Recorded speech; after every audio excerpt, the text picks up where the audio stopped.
Hey, happy Wednesday. It's great to see you. Thanks for joining me. Today I want to talk about how many rest days should you be taking.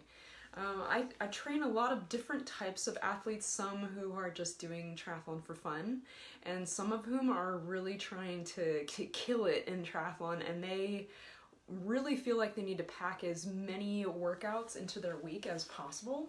And so I thought it might be interesting to talk about rest days because I know a lot of us have very complicated lives. Maybe you have a really big triathlon goal that you're looking for and you've been wondering, should I be taking fewer rest days? Should I be fitting in more sessions? What's the right thing to do? And if that guy at my local event who I'm always trying to beat is never taking any rest days, maybe that's what I should do as well. So I wanted to talk about this topic just a little bit. So last week, hopefully like many of you, I had the opportunity to see the movie We Are Triathletes. And this movie followed 6 pro and amateur triathletes as they got ready for the Challenge Roth race that happened in 2014. And there was a scene where the documentarian was interviewing Renee Carfrey, and it was really interesting because I asked her, okay, so what do you do when you're not working out? Are you going on these adventures, and what all do you do? And she said, if I can sit on my couch and do nothing, that is ideal for me. And I thought that was really interesting for people to hear. And, it really goes along with what a lot of other elite athletes do. There's a great story that I read really recently that said that a researcher was watching a workout with some really elite Norwegian cross-country skiers. And if you have ever seen anything about cross-country skiing, you know that this is an incredibly intense aerobic sport. It's, if anything is harder than triathlon, besides maybe ultra running, cross-country skiing's got to be it. And he was watching these guys go through their workout, and what he saw was they were actually walking up the hills. And so he went to their coach and he said, what is going on with this? And he said, well, this is an easy day for them. They had a hard workout yesterday, maybe they had that one in the morning, but now this is an easy workout. They're trying to keep their heart rate down. They're walking up the hills in their skis. So even elite athletes know that they've got to alternate really big workouts on one hand with really easy stuff on the other. And I think sometimes those of us who are blending in sport with jobs and family and just have these crazy high intensity type A personalities don't really get a chance to alternate the hard with the easy. We end up at this middle ground where everything's just kind of hard, and that can be a very tiring place to be. And so adding in some rest days to get rid of those intermediate days can really be helpful. So I want you to think back and see if you ever remember having an easy day in training. If you're writing your own training plans, maybe you feel like you've just got to pack as many hard workouts in there as possible. Did you ever just get on your trainer and spin? Did you ever just go for a run through the neighborhood and maybe stop and play Pokemon Go, or smell the flowers, or talk to a neighbor while you're going out on this easy run? Those are the types of easy days, and a lot of us, if we're really type A, we're thinking, I don't have time to go easy. I'll miss out on the chance to get stronger. I don't have a lot of time. I've got to pack in a lot of quality. And so you miss out on those easier ones. So kind of a hero of mine who understands this type of mindset very well is the Purple Patch Fitness guru, Matt Dixon. And he actually doesn't call easy sessions in his training plans easy. He calls them supporting sessions. And the reason behind this is that it helps athletes to see that these easier sessions, they do play a role and they do support the key sessions. They are not meant to maybe become key sessions on their own when you feel really motivated to make them that way. They're really intended to be easier opportunities to take the stress that you've applied on one day, or in a morning workout, and add to it some rest in an evening session or an easier day where you can then see growth.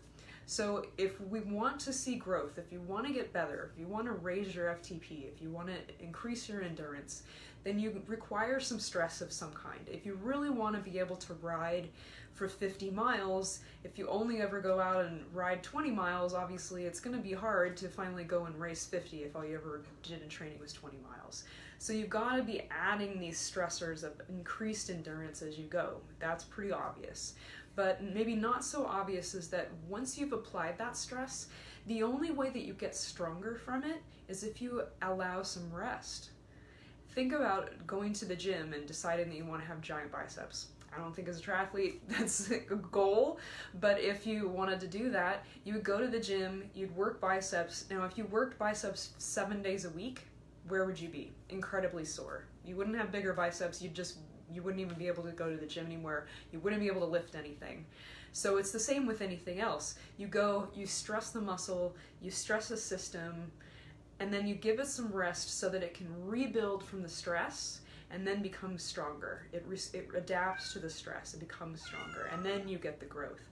But if you don't have the rest, then the growth doesn't come. Does that make sense? Right? So you can dig a hole if the stress just keeps on coming. The rest is an important part of the growth process. So how many rest days should you be taking? What is the answer to this question? It really is going to depend on the condition of your stress and what kind of rest you require. So let's say number one, in theory, you don't have to take any if you don't want to, but you do have to program supporting sessions, supporting days between your harder workouts. And the benefit of this is that it allows you to go harder in the hard sessions instead of just making them kind of moderate-ish or maybe not as good as you wanted, because you're really rested and ready for those sessions. So you want the hard session in the past, you want to adapt to that one, and you want to be rested for the hard session in the future so that you can perform optimally there. So if you need to insert an entire rest day to do that well, then do. So that's my advice. Otherwise, you could have an easy session on that day, a supporting session on that day, and then go at it the next day a little harder. All right? So the other thing for you is if you really need to take a full day off, just do that. It may be your family schedule, it's just the way it works. For me, on Sundays, I have a lot going on family-wise, and that often starts very early in the morning, so I do not have time to squeeze in a session on a Sunday without adding additional psychological or family stress to my situation. So I just plan to take a day on Sunday, which means I can go hard on Saturday, I can go hard on Monday, and I just have the Sunday as another day where I can adapt to that stress. So I want you to remember that your body does not distinguish types of stress from each other. It doesn't know the difference between physiological stress applied by a workout, by doing gardening for a long time, between having a fight with your spouse, trying to go through a major move, or some sort of life trauma or sickness. All of these things are going to raise cortisol. Hormonally, they all have the same response, and so the same response is required, which is rest, to allow you to come down off of that stress and lower cortisol. So if you've got hard workouts in there, but you've also got a really hard life, you're going to have to adapt to that stress. This is why I don't like to take on athletes for a big triathlon goal who have a big move coming up, a divorce in the works, some sort of family tragedy. Those things are enormous stressors, and to add the enormous stress of, say, Ironman preparation to that can really be too much for folks. So make sure that you're balancing all of those things. Now, we've got this equation, stress plus rest equals growth. So it's up to you to find out for your own body, how much stress can you apply before you get too deep in the hole? How much rest do you need before you're ready to apply stress again and still get the growth that you want? So you're going to work that out for yourself. If it's a full day of complete rest and no workouts at all, that's great. If it's an easy spin on your trainer, if it's an easy 3-mile run on a kind of like off day, then do that instead. And then just make sure that everything is in balance. So I hope this isn't like a really concrete answer, like, yes, definitely take 1 rest day every week, or definitely take 2. It's going to depend on everything that you've got going on. It will depend on how in shape you are, what kind of load you're able to adapt to. But I want you to understand this interplay of stress and rest that leads to the growth that you really want. So if you have questions about this, if you have experiences where this went well or went really badly, I would love for you to share those stories down below in the comments. If you've been feeling guilty about taking rest days, I hope you'll feel empowered to do what you need to for your family so that you can fit your sport into your life instead of the other way around. which can actually be really tiring. So if you're just like squeezing family into your sport life for long periods of time, that can be very stressful, and I hope you're not doing that too much. All right, I'm really thankful that you joined me. I hope that you learned something. If this was helpful to you, I would love for you to join the ongoing conversation on these types of training issues over in my closed Facebook group. I'm going to drop the link there in the description. I would love to see you over there. So please click on the link and request to be added, and we will see you over there in the group. Have an awesome week, and I'll see you next Wednesday. Take care.